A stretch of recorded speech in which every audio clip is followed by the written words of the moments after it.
you, Spirit of David. They are usually kind of cloistered over in the 11 o'clock service, and we pulled them out of the 11 o'clock to come down here and bless you, and they have to go and open up 11, and then New Revelation, I believe, is singing down there after them.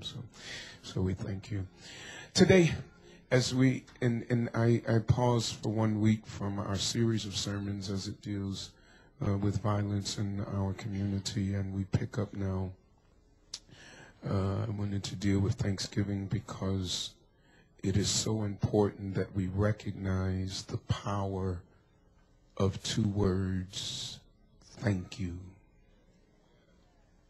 It seems as if the more blessed we are, the less that we say thank you. It is almost as if God has spoiled us sometimes. Because I don't know if it's me, or it seems as if the generation that has the most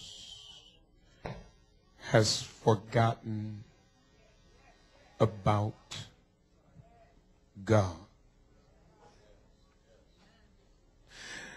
The generations before this generation could not just go to the heating unit and turn on the heat,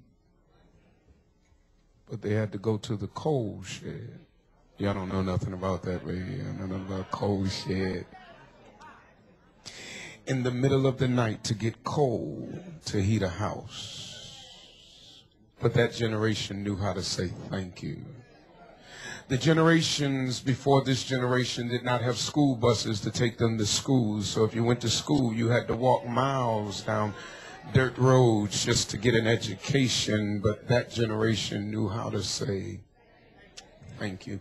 There was no PlayStation. There was no Wii system.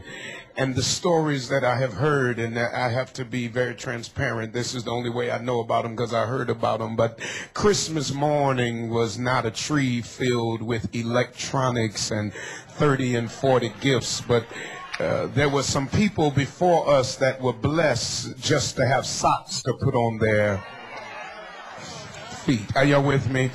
Everybody did not have 2 cars in the driveway, a pit bull in the basement, a refrigerator full of food that you just went to, opened up, and pulled it out. But you were lucky if you had a car. You were lucky if you could get a ride. You were blessed. You were blessed. But that generation seemed to know how to say thank you. We now have a generation that can just push a button, and in 1 minute your popcorn is popped. I wish I had a witness.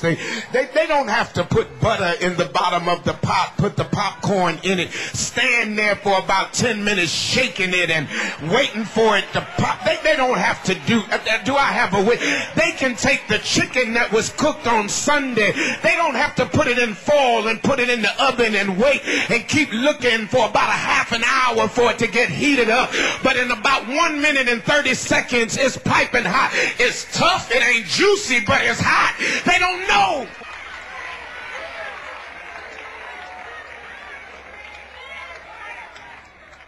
They don't know that McDonald's used to be a treat. They don't know. They don't know. They don't know. They don't know. They don't know. They don't know.